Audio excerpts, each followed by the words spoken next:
Hello friend, this is exercise 10.2 and we will see question number 1 in this video.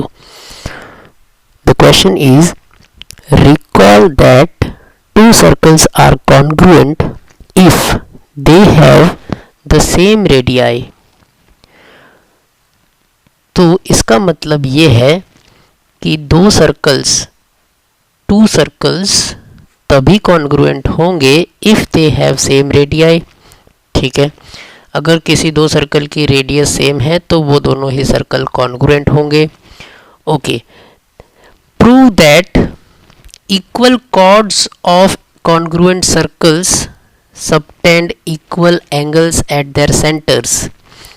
तो दो circle congruent है, तो दो congruent circle की दो कॉर्ड्स, तो ये है पहली कॉर्ड ए बी और ये है दूसरी कॉर्ड सी डी.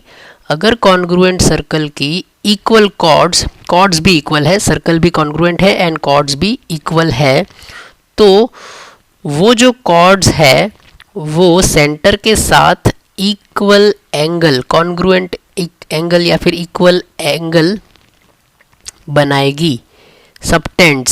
सबटेंड का मतलब होता है कि ये जो कॉर्ड है वो सेंटर के साथ ये जो एंगल बनाएगी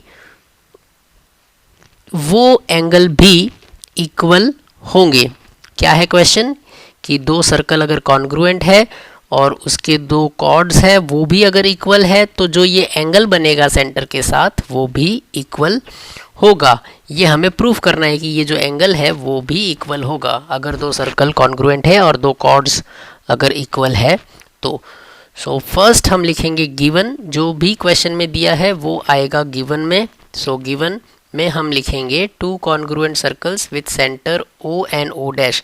एक सर्कल है जिसका सेंटर ओ है और दूसरा सर्कल है जिसका सेंटर ओ डैश है. A B and C D are equal chords, तो ये भी क्वेश्चन में ही गिवन है. ए बी और सी डी ये इक्वल है of the circles with centre O and O dash respectively.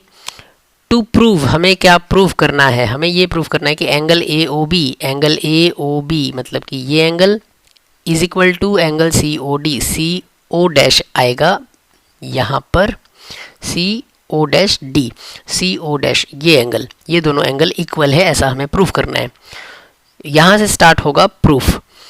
In triangle A O B and C O D, A O B और C O D ये जो दो triangle है सी O dash D, तो ये दोनों जो ट्राइंगल है अगर उनको हम कॉन्ग्रुएंट प्रूफ कर पाए तो ही उसके ये जो करस्पॉन्डिंग एंगल है वो इक्वल है, ऐसा प्रूफ हो पाएगा. तो हमें ये प्रूफ करना है कि ये दोनों ट्राइंगल कॉन्ग्रुएंट है.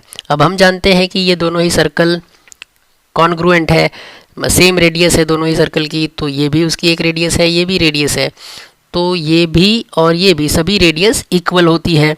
और ये कॉर्ड इक्वल है, तो A B is equal to C D, A O is equal to C O dash and B O is equal to D O dash.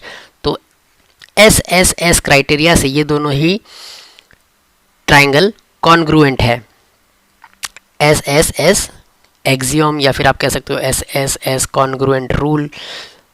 So that's why angle A O B and angle C O dash D ये उसके corresponding parts है, congruent triangle के corresponding parts of congruent triangle.